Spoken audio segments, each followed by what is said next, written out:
bukan kedatangan, tapi saya mendatangi seorang yang sangat luar biasa, seorang fashion designer yang udah tingkatnya bukan lagi lokal, tapi sudah nasional dan internasional. Beliau adalah Bapak Agus Sunandar. Pak Agus. Baik. Grogi saya ketemu dengan Pak Agus ini. Selamat ketemu semua. Iya, kemarin sempat ya Pak ya? Sempat apa itu? Drop ya? Betul, saya sempat drop karena saya sempat positif kan. Sempat positif ya. Jadi sempat kena isolasi mandiri hampir 2 bulan. Berapa lama? 2 bulan. 2 bulan. Boleh dong Pak cerita Pak sedikit Pak tentang gimana pengalamannya selama masa menghadapi waktu-waktu itu? Ya lumayan juga sih, lumayan seru juga kalau diceritakan ya. Tapi sebenarnya yang paling penting pelajaran yang bisa kita ambil adalah bahwa kita harus tenang. Itu yang paling penting dan banyak berdoa aja. Jadi saya nggak tahu awalnya kenapa saya kena, karena memang saya waktu itu pulang kuliah ya di Solo waktu itu, dan setelah itu 4 hari setelah itu baru saya merasa nggak enak badan gitu loh. Nggak enak badan, panas, merinding, sesak nafas, batuk-batuk. Akhirnya saya ke dokter, disarankan rapid dan rapid ternyata reaktif. Nah, begitu reaktif saya agak panik. Nah di situ lah, padahal awalnya saya sudah mencoba menjaga, gimana biar nggak panik gitu ya Pak? Biar nggak panik, berhati-hati kan saya udah biasa kan kayak gitu ngadepin, karena saya juga dampingin teman-teman keluarga yang positif itu. Tapi ternyata itu ketika kita kena sendiri teman-teman, jadi harus diingat itu ketika kita kena, kita biasa ternyata juga panik. Panik ya Pak. Yang menyebabkan panik itu sebenarnya karena kondisinya memang tidak nyaman seperti yang diceritakan banyak orang, atau memang karena memang oh jangan-jangan nanti gini, jangan-jangan gini, lebih ke arah khawatiran sendiri. Saya khawatir sebenarnya, lebih kepada keperasaan sendiri sebenarnya. Jadi begitu saya sebelum dinyatakan reaktif dan positif, akhirnya setelah di swab kan juga positif. Awalnya saya biasa, walaupun nggak enak badan, tapi begitu nggak enak badan terus dinyatakan reaktif, habis itu di swab positif, itu langsung betul-betul drop gitu loh. Nah itu yang akhirnya lebih ke perasaan sebenarnya. Nah, begitu saya ke dokter, akhirnya baru sama dokter itu anggaplah kayak diedukasi gitu. Oke, nggak perlu panik, nggak perlu ini, pokoknya kamu diobatin sakitmu apa. Jadi kebetulan sakit itu kan waktu itu kayak sesak nafas gitu ya, batuk, panas tinggi, kemudian meriang, dan itulah yang diobati sama dokter gitu loh. Apa yang jadi sign-nya, gejalanya? Betul. Itu yang diobati. Itu yang diobatin kan. Saya tanya karena memang belum ada obat khusus untuk COVID kan. Vaksin juga belum ada, sehingga ya cuma dikasih itu sama vitamin lah ya, sama antibiotik yang jelas itu. Antibiotik. Saya nggak tahu antibiotiknya apa. Yang pasti teman-teman harus tetap tenang sebenarnya. Kesalahan saya kemarin tuh karena saya panik, sehingga saya drop. Berarti tenang ya, tetap tenang apapun kondisinya ya. Tetap tenang, kalau kita berpikiran positif bahwa sebenarnya ini memang seperti penyakit biasa dan bisa diobati sebenarnya. Kalau imun kita bagus atau kondisi kita lagi bagus gitu. Nah kebetulan waktu itu memang aku lagi capek, lagi drop, nggak sehat, sehingga ya kayak gitu loh. Tapi udah sehat ya. Nah tipsnya selama habis kena gitu ya, menjaga stabilitas tubuhnya, Bapak melakukan apa aja gitu? Sebenarnya hal yang umum banyak diinformasikan. Jadi misalkan kayak berjemur kayak gitu kan. Saya lakukan itu berjemur. Memang itu terasa banget karena selama saya sakit dan di dalam sampai nggak bisa gerak, diisolasi di kamar sendiri gitu, memang rasanya kayak nggak bisa ngapa-ngapain kan. Dan begitu kita dapat cahaya itu semangat tuh naik sendiri gitu loh. Itu kemudian ya makan makanan yang sehat, kemudian istirahat juga yang cukup, kemudian ya vitamin harus, doping vitamin itu harus. Dan satu lagi sebenarnya saya minum jamu kan. Oh, minum jamu. Jamu itu jamunya itu apa itu? Jamu, dan teman-teman bisa terapin, ini saksi saya sendiri, saya melakukan sendiri. Saya minum rebusan jahe dan kunyit. Jahe, kunyit, kemudian enggak, kebetulan saya enggak. Saya jahe, kunyit, kemudian diambil airnya, masukkan 1 gelas gitu ya, diminum pagi dan sore, tapi ketika masuk gelas ditambahin madu sama jintan hitam. Nah, itu dia habatus sauda. Itu obat dari segala macam penyakit Pak. Ya, pagi dan sore. Saya itu alhamdulillah cepat sekali saya pemulihan. Turun anunya ya? Ya. Saya sempat turun 5 kilo ya Pak ya? Bukan 5 kilo, 7 kilo. 7 kilo. 7 kilo. Tapi sekarang udah naik lagi Pak? Sudah naik lagi. Karena kan habis itu memang dokter bilang banyak asupan kan, pokoknya wis gak usah mikirin anu dulu, yang penting makan yang bagus, makan yang enak, apa yang menurut saya bisa makan, karena pada saat kena itu nggak punya selera makan sama sekali. Nggak, lidahnya nggak kerasa, nggak punya selera. Jadi kalau makan tuh kita paksa aja, pokoknya makan gitu loh. Wah, tapi alhamdulillah Pak. Berarti Alhamdulillah. apa nih? Ada perubahan nggak? Ada kan biasanya pergeseran paradigma. Apa arti kesehatan buat Pak Agus? Bagi saya kesehatan itu adalah saya bisa tidur nyenyak, saya bisa makan enak, itu sehat. Ternyata luar biasa. Ternyata itu, karena selama saya kena COVID itu, saya sempat 5 hari tidak tidur. Benar-benar tidak tidur, artinya ya mau tidur tapi karena saya waktu itu posisi parah ya, saya sampai nggak bisa gerak. Ketika saya memejamkan mata, itu seolah-olah kayak Dunia lain. saya sudah berada di dunia lain, di dunia yang saya nggak tahu, dan saya sampai merasa, aduh kayaknya saya udah selesai. Sampai kayak gitu. Dan setelah itu ternyata begitu saya bisa tidur nyenyak, makannya enak, bergerak enak, itu adalah arti kesehatan yang paling benar gitu ya. Nah, itu tidur nyenyak, makan enak, itu cukup luar biasa ya. Luar biasa itu hal yang luar biasa kalau kita bisa seperti itu. Oke. Pak, kita sekarang ini lagi banyak backsound Pak.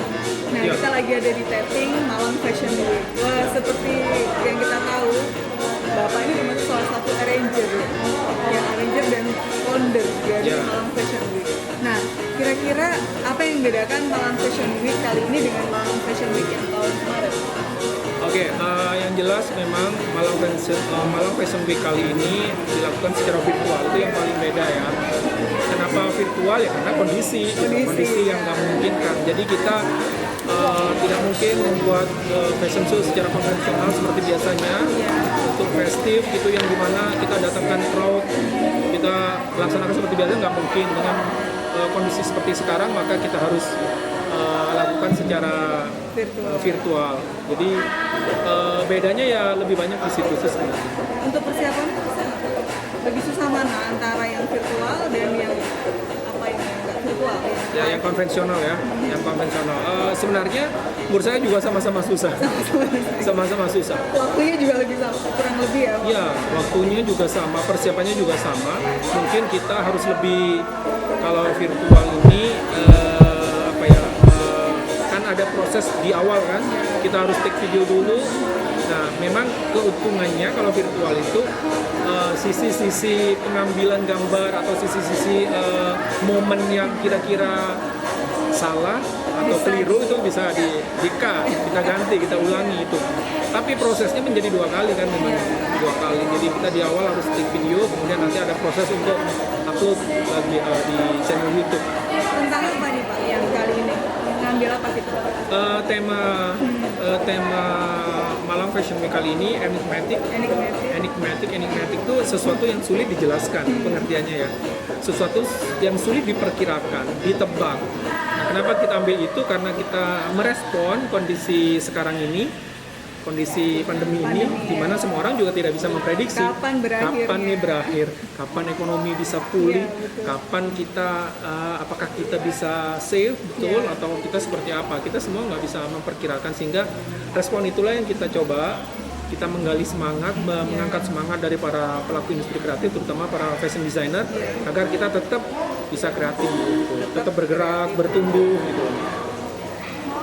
Oh iya Bapak, untuk kali ini Bapak juga ikut mengeluarkan atau hanya sekedar di back office atau back belakang layar gitu Pak? Ada nggak karya yang Bapak tampilkan? Saya di belakang kan.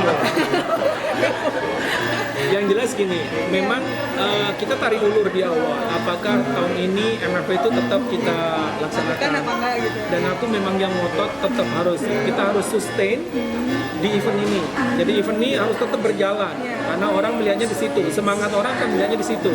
Begitu event yang rutin kita laksanakan tidak kita laksanakan, orang udah nganggap ini berakhir. Udah nggak ada lagi gitu. Udah nggak ada lagi. Udah angkat tangan gitu ya. Padahal semangat itu yang harus kita hilangkan. Kita harus tetap berusaha menunjukkan bahwa kita bisa merespon kondisi ini. Dan kali ini saya tidak hanya jadi show director, tidak hanya jadi tim kreatif, tapi saya juga membuat koleksi show juga. Saya merespon kondisi dengan membuat koleksi saya dengan judul G-Fog 90. Defog 90 itu sebenarnya kebalikan dari COVID-20.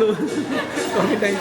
Dan ini bentuknya Salah satu contohnya ya, Pak. salah satu headpiece yang saya buat, teman-teman. Jadi ini bentuk kita buat dari barang-barang daur ulang sebenarnya. Ini dari helm bekas. Helm bekas. Terus ini pipanya mesin cucinya Nyonya yang sudah nggak kepake, saya pakai.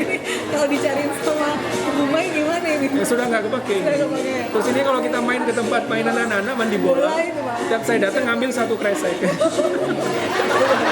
Ini nanti kalau ada yang hilang bisa. Ada yang hilang, habis. pasti ada di sini. Ya. Jadi intinya memang, Iya. oh. Jadi memang teman-teman kita ada di lokasi syuting Iya. ya, jadi memang ada backsoundnya.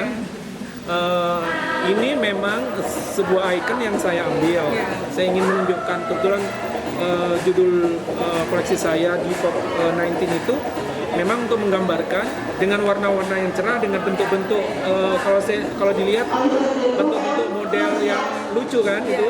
Nah, itu saya ingin menggambarkan bahwa sebenarnya pandemi ini tidak terlalu menakutkan gitu. Saya ingin membangun rasa keceriaan, membangun rasa optimisme, dan kita jangan takut. Kita tetap riang gembira gitu dengan warna-warna itu. Supaya juga semangat ya, Pak. Betul, semangat itu penting. Tapi kalau ngelihat dari kayak gini ini susah ya bikin ya. Tapi sebetulnya Bapak itu dari basicnya, backgroundnya itu memang di dunia fashion atau sebelumnya berganti kayak sebelumnya tadi kan banyak yang berganti gitu. Ya, Berganti haluan. Kalau Sanet kayaknya susah deh. Nggak bisa. Jujur aja Pak. Kalau saya gampang banget karena betul kamu tanyain saya tuh dari mana sih? Saya background saya sebenarnya orang seni rupa. Iya. Jadi orang seni rupa terbiasa kan bikin sculpture kayak gini ya, model-model bentuk patung gitu kan. Dan saya juga banyak aktif di dunia karnival kan. Iya, itu. Jadi saya founder juga di Malang Flower Carnival. Malang Flower Carnival. Jadi saya udah terbiasa dengan bikin-bikin yang kayak gini. Jadi bikin kayak gini semalam jadi itu 5 langsung jadi. Makanya itu. Berarti ini ya Pak ya. Judulnya adalah Defog 19. 19 betul. Kenapa enggak bukan 19 sorry 20. Kenapa nggak 19? Ya Tadi kalau ya, tadi. saya salah tadi, bukan 20, tapi ini kan tahun 2020, dan saya berharap bahwa COVID tahun 2020 selesai. Jadi Amin Nirmal. harus selesai, tinggal di koleksiku saja. Oke, siap Pak, siap. Nah, berarti Pak Agus mendalami dunia fashion ya, Ya. itu sudah berarti berapa tahun? Kalau secara khusus saya terjun di bidang fashion baru 5 tahun. 5 tahun. 5 tahun artinya secara resmi profesional gitu ya, karena Pendidikan Samsuga ya Pak? ya Samsu Garunaku itu kemudian masuk di asosiasi 4 tahun yang lalu setelah setahun gitu ya. Sebelumnya saya sebenarnya sudah aktif, tapi saya kan sebagai guru atau dosen fashion. Kalau sebagai dosen fashion saya mulai 2009 ya. Di UM betul. Pak Agus ini adalah salah satu dari National Chairman Indonesian Fashion Chamber ya Pak? Betul. Vice Chairman. Vice Chairman. Wakil ketua. Wakil ketua bidang organisasi. Bidang organisasi. Jadi sering terbang antara Malang dan Banyuwangi. Malang Jakarta dong Pak? Iya, Malang Jakarta. Nah, terus kalau di Malang sendiri Bapak adalah penasehat ya? Advisor. Dulu saya ketua mulai tahun 2017 sampai 2019. Foundernya juga AFC Malang ya? Ya, Berarti cukup luar biasa, 2009 ya Pak ya? ya. Nah, kalau sudah seperti ini kita di puncaknya. Apa arti fashion untuk Pak Agus? Sulit ya pertanyaannya. Padahal jawabannya yang sulit. Jawabannya gampang. Ya, gampang. Pertanyaannya gampang. Apa arti fashion buat Pak Agus? Mungkin orang juga bisa bilang fashion itu lifestyle. Saya fashion itu adalah kehidupan saya sekarang. Jadi fashion adalah karir saya juga. Fashion juga menurut saya itu adalah pengabdian saya juga, karena saya juga ngajar fashion kan. Maka fashion itu buat saya ya apa yang saya miliki, apa yang saya punya ilmu tentang fashion ini saya akan tularkan ke banyak orang. Masuk saya termasuk orang yang sering ngerepotin beliau, jadi kalau ada apa saya konsul Ya, beliau. betul. Sana ini orang paling cepat perkembangannya. Aduh, doain aja Pak. Paling cepat. Sekarang udah masuk di lingkaran nasional ya. Aduh, Sekarang ya. aduh. Alhamdulillah. Ini berkat dukungan dan support bimbingan dari Pak Agus salah satunya. Pesan dan kesan untuk mereka yang di luar sana yang ingin berkarir di bidang fashion. Oke. terlalu kerasan aja. Backsoundnya terlalu keras. Baik, kalau kesan mungkin oke ya. Pesan jangan dulu ya. Pesan jangan dulu. Pesan karena aku masih mau hidup lama. Enggak Pak, ini bukan terakhir Pak. Ini nanti saya mintain lagi kalau ketemu Bapak, saya akan nge-vlog lagi dengan Bapak. Oke, jadi ya harapan saya dalam industri fashion ini, saya berharap memang lebih banyak lagi orang mengerti tentang industri fashion, lebih banyak lagi orang betul-betul memanfaatkan apa itu desainer gitu ya, peran desainer dalam pengembangan industri fashion, dan lebih banyak lagi orang memakai pakaian desainer Indonesia sendiri gitu loh. Lokal, desainer lokal. Cinta produk desainer lokal. Jadi karena sebenarnya produk kita itu jauh lebih bagus. Kalau teman-teman sering keluar negeri, teman-teman tuh akan tahu bahwa kayak produk-produk menengah yang ada di luar itu kayak Zara, H&M dan sebagainya, mereka tuh cari sebenarnya produk Indonesia. Jadi Zara itu kan banyak di produk di mana-mana kan, di Indonesia, di Bangladesh, di Brasil. Nah, yang dari Indonesia itu banyak dicari karena dianggap itu lebih bagus gitu loh. Anu detailnya mungkin ya. Iya, termasuk jahitannya. Jahitannya. Makanya sebenarnya di kita itu dari sisi itu lebih bagus kualitasnya gitu. Sehingga kita itu harus lebih bangga menggunakan produk dari karya-karya anak negeri, karya-karya produk teman-teman sendiri gitu ya. Itu akan jauh lebih bagus, dan sekarang adalah waktunya itu. Beli produk dalam negeri, bela produk dalam negeri, kemudian menggunakan produk dalam negeri. Tadi harus ditekankan lagi dong Pak. Sekali lagi Pak. Sekali lagi, beli produk dalam negeri, gunakan produk dalam negeri, bela produk dalam negeri. 3 itu pokoknya intinya kita harus kalau itu kita lakukan maka ekonomi kita akan bertumbuh. Karena saling support ya Pak ya. Saling support. Saling beli, saling support. Betul, Itu yang betul. Ini terima kasih bagus. Ilmunya ini hari ini Cukup, cuma ngobrol katanya 24 jam. Nanti Pak, abis ini di vlog lagi Pak. Terima kasih bagus sudah bergabung di channel kami. Thank you. Selamat, dan jangan lupa teman-teman subscribe, like, dan komen. Share. Bunda Dr. Dodo dan Bunda Sani. Pak Agus ini juga ada akun YouTube-nya loh. Apa Pak?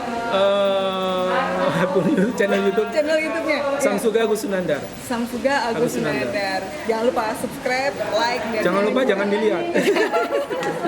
Ya, terima kasih. Oke, thank you semua. Assalamualaikum warahmatullahi wabarakatuh. Waalaikumsalam warahmatullahi wabarakatuh.